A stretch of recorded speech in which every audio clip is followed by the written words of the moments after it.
Hello guys, so today I'm here with Brackin and Lindsay from Sounds Like Rain. Hi there. And they have a YouTube channel which is Sounds Like Rain. Yes. But how is it spelled? It's spelled in a particular way. Yep, R-E-I-G-N, so these are the sounds of the rain of God. Yes. Yes. Very good. And you guys play like gospel, inspirational type songs. Yep.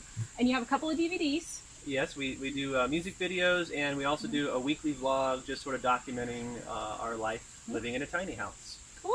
Okay. So I put just a little FYI. I put your music on as I'm editing my videos if I don't have to listen to the sound, and I'm listening to you guys while I'm working on these videos. So Nice. that's pretty cool. So I put a link in the description below with their channel.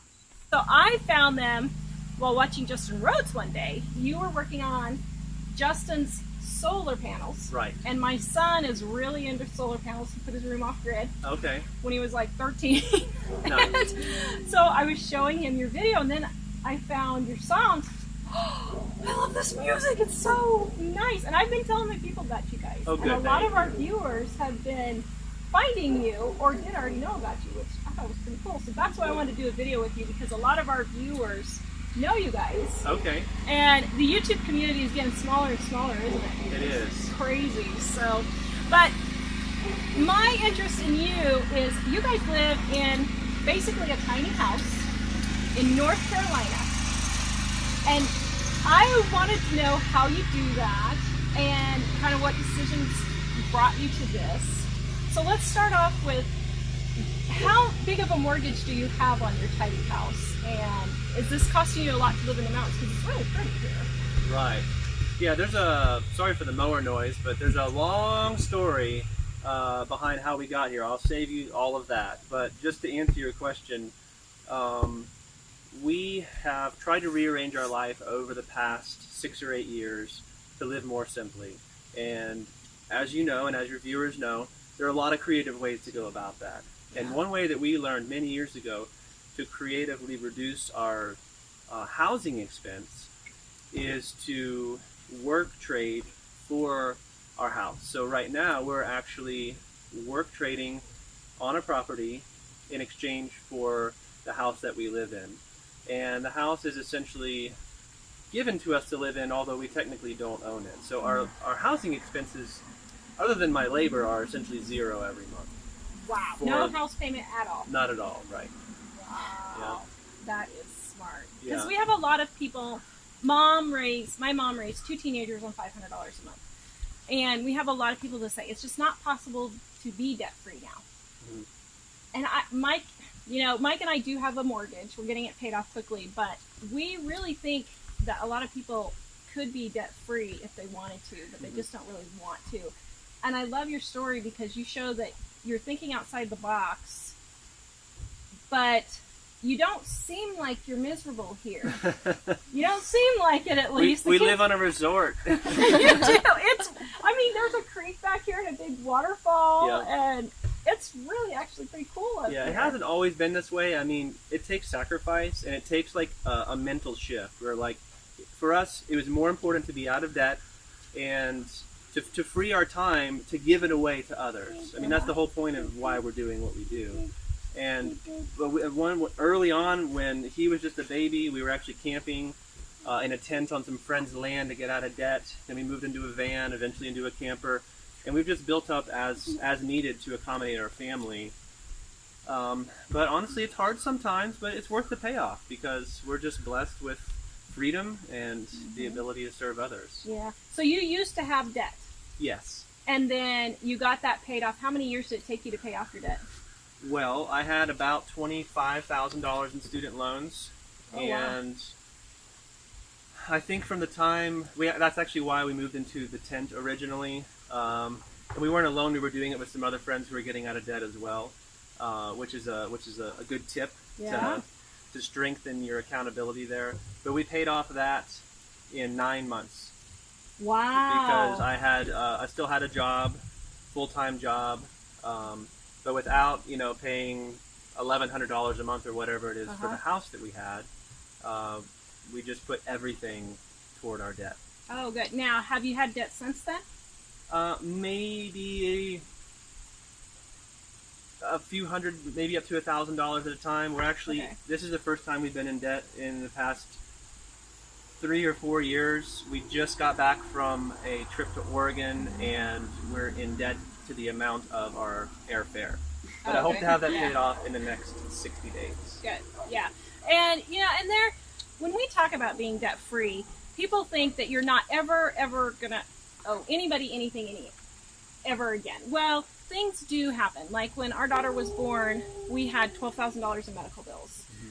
Then my husband drove our car off a cliff in a snowstorm, so then we needed a car right away. And we didn't have, he was making $6 an hour then, and so we just did not have the money saved up. Right. So we did.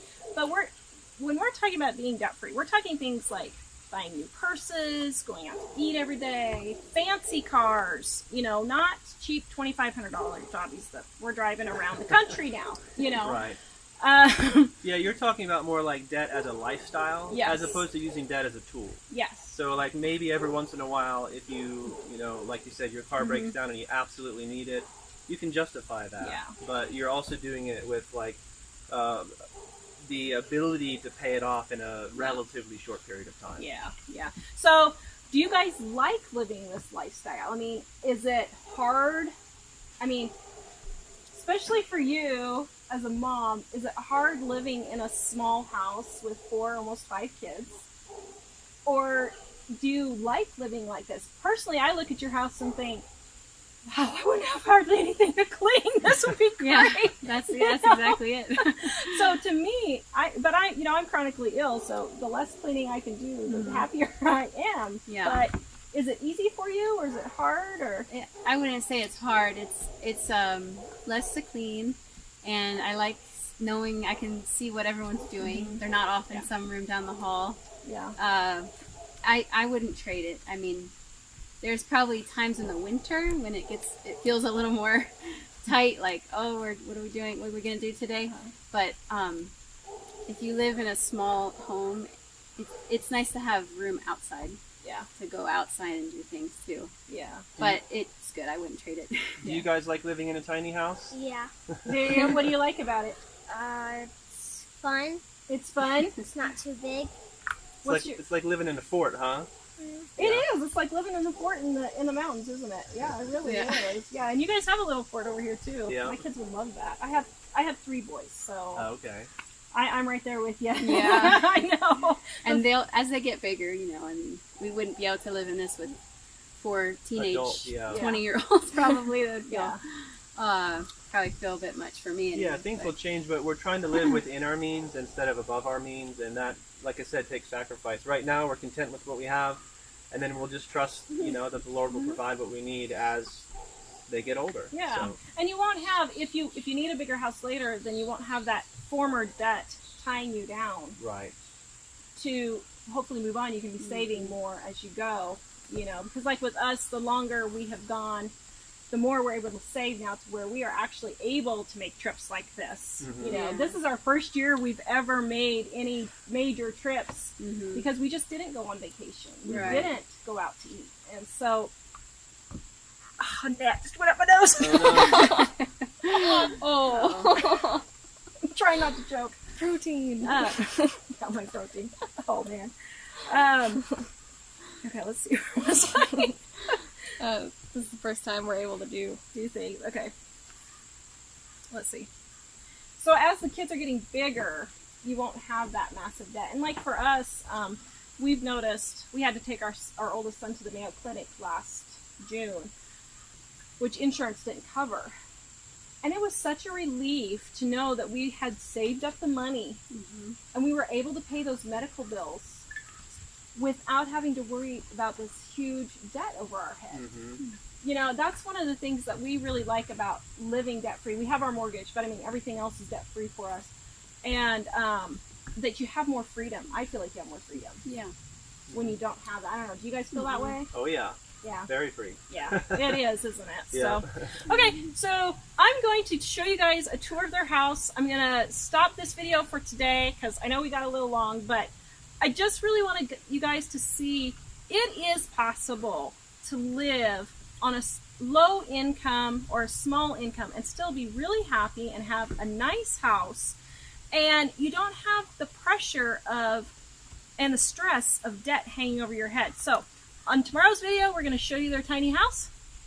We'll see you guys later. Bye. Thanks for watching.